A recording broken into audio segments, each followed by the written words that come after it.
For Australians stranded in India and desperate to come home, the avenues open to them have been shrinking as the situation continues to deteriorate. Particularly worrying is the number of Australian children who were left in the care of relatives before the pandemic and are still stuck there now. Reporter Stephanie Ferrier is with a couple trying to get their son back. The Department of Foreign Affairs hasn't given the ABC updated numbers, but at last count there were some 173 Australian children stranded in India. One of those is 4-year-old Arya, and I'm now joined by his parents here in Melbourne's southeastern suburb of Cranbourne East. Just how difficult has these past 2 years now without your son been? Being a mum, I haven't think about that either that the situation would arise on me. I haven't seen my son since last 2 years. I even don't know how taller he is, how bigger he is. I even don't know what's his favorite food. I even don't know what's his favorite food or whatever. So I have no words. I haven't seen him. So I don't know what to do, where to go, but I need my son back. Must just be so difficult. You sent him over there to spend time with his grandparents while you were moving from South Australia to Melbourne, just so that you could get settled in. And then COVID struck. You never obviously thought that it would be this long. And the flights that you had were cancelled at the last minute as well. Can you explain that for us? Yeah, we booked the flights going to India to get to get him back, but 2 days prior to the flight departure from Melbourne, they just got cancelled. Got an email, not going, told our family. Arya was disappointed, disheartened. We were disheartened, but he was more than us disheartened. Like he can't come back. He can't meet us. I applied for another exemption, and that got knocked over. So I have just created another group, which is unaccompanied minor support group. So I'm a representative of that group. So we are collecting all the information about the parents throughout Australia who are in the similar situation as of us.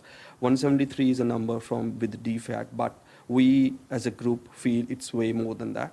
People haven't registered their children on the DFAT. That's why DFAT has just 173. At the moment, I initiated the group on Sunday, and today is Wednesday. Within 3 days, I've already got 75 responses. So I've got the details, the contact details, where the kids are stuck, how long the kids are stuck, their parents' information, everything is with me at the moment. And the list is growing bigger and bigger every single day.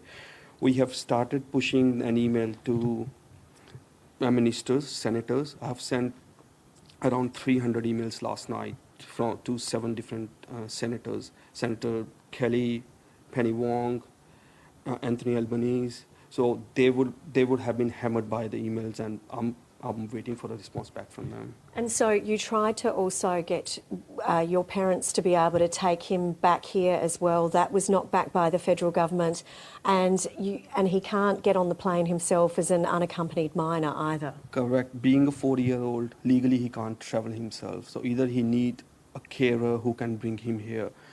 My kid hasn't been in our contact for last 2 years. His only contact person is my parents. So a 40-year-old boy, I don't know how he's going to behave if I allow him to travel with someone unknown.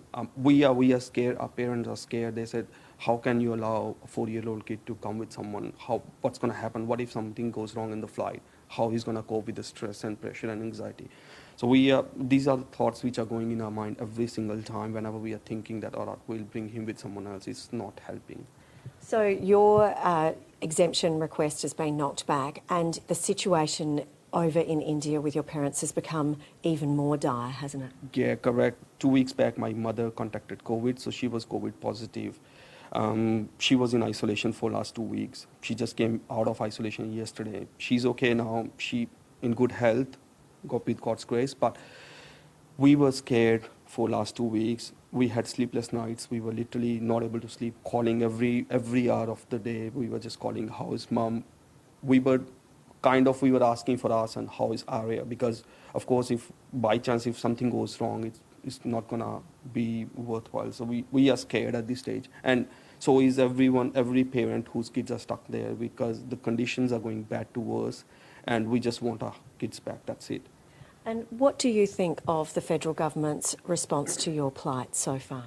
At the moment, I haven't heard anything from the government, not on the news, not personally, nothing. But I just want to say to the government, do your job. We are the taxpayers, okay? So we are doing our job. We are paying to the tax. So you need to do your job, and we don't need another sorry day in Australia. We need our kids back.